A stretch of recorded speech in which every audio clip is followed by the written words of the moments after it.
I mean, they may actually even change your brain. Absolutely. I think that the crop circles can be split now into 3 categories. We'll leave outside the human hoax, okay? Mm-hmm. But the crop circles fall into 3 categories. The geometric ones that we swirl, I think, I'm getting many reports from around the planet that people's physiology has changed. In your case, you actually had a difference of perception that went on for a number of hours, and it probably created new neural pathways in your brain so that you were thinking and seeing things in a different way. Other individuals, for instance, have actually found relief from chronic conditions like arthritis or eczema as a result of swirling the crop circles and looking at them for a period of time. And they are not hypnotic. In spite of what some people may think, your mind is never actually outside of your control. So these are not, in that sense, a evil space alien plot to make us all into zombies. Rather, it would appear to me that we are being presented with a housewarming gift or a greeting gift. You know, you go to someone's house for the first time, you might bring them a bottle of wine. You might bring them flowers, or you might bring them a small tray of nice hors d'oeuvres to eat. And you do that in order that they might think favorably of you and allow you to communicate with them. And basically that ritual, that entrainment of minds, when you show up to someone's house with the gift, it brings a certain flavor or ennui to the meeting thereafter. So there's no reason to suspect that these people, the creators of the crop circles, are in any way different from us. If we were to go to some foreign planet, we would certainly take a gift, just so that we would show we are nice guys. Absolutely. Now, I think that what they're doing is they're presenting us 2 levels of communication. The swirlies, the crop circles that are geometric and can be swirled for various different effects, as well as those that communicate hard information. And so the swirlies are the small plate of hors d'oeuvres for us to get us into the proper mindset, and then the others are the actual information that we need to look at, which is very complex and is going to take us a long time to figure out. Yeah. And do you have some kind of special system, or that, for instance, or do you have some kind of favorite crop circles that you would like to play with, or are you just using your intuition or something? There's a few that I like. There are some that are that seem to be concentrating on the Fibonacci sequence. So you'll notice that some of the crop circles that are geometric appear to be sliced into 3 main components. Some are 5, some are 8. I really like the ones that go from 13 onward, where we have very complex but easily visually identifiable components. However, I've noticed in these last crop circle series of this year a tendency on the part of the crop circle makers to provide us with 3, 5, and 8 sectioned geometrics, as opposed to the more complex ones that arrived a few years back.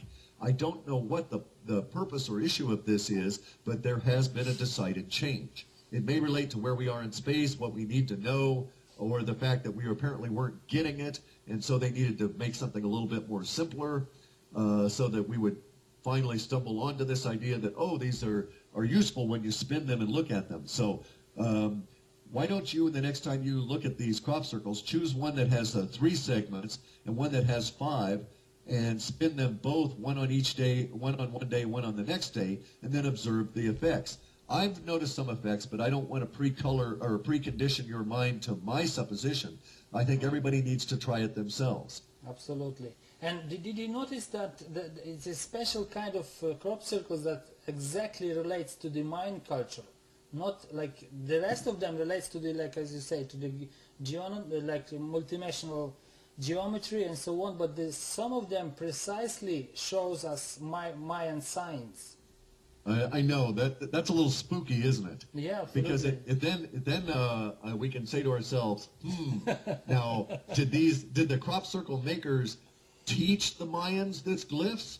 Did they learn the glyphs from the Mayans? If so, it doesn't really matter much, but it does seem to suggest that whoever is creating our crop circles now has an intimate understanding of a civilization that ceased to exist about 1800 years ago.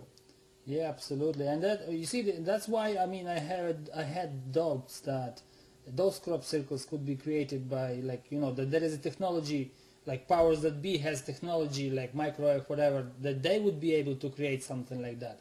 But as you said, if they trying to hide that from people, so that's, I mean, doesn't make sense. Why would they create and then attempt to hide? If they were going to create them, they would have a tendency to do this for a specific reason. There's also something else that we need to examine here, and that is the human reaction to crop circles at an individual level.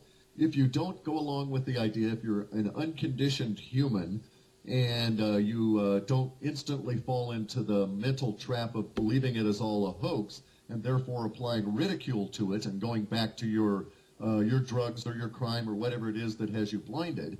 If you are just a regular human and you see these crop circles, in my understanding and experience, one of the main things that comes out from all of this is a sense of mystery and wonder.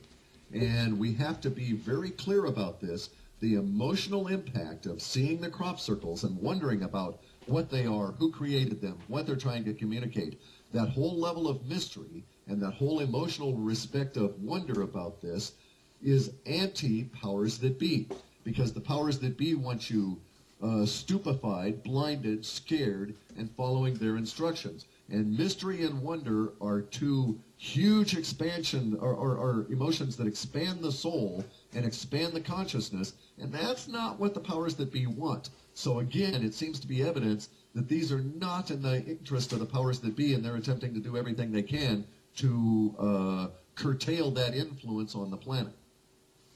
All right, I see. Cliff, I'm really thankful to you that you had the time for me for this record, and I just want to ask you for the last questions, because I really already took almost 60 minutes of your time. This is okay. Time is not a problem. Life is important. Thanks a lot. You are really great. Now, the question is, does your data still like support that we are going to really hard time right at the end of this year? I mean, there was like you were saying that the America would be sucked into the world, not like into the war on the east or whatever what happens with Israel, and that human will be facing the war around the world afterwards.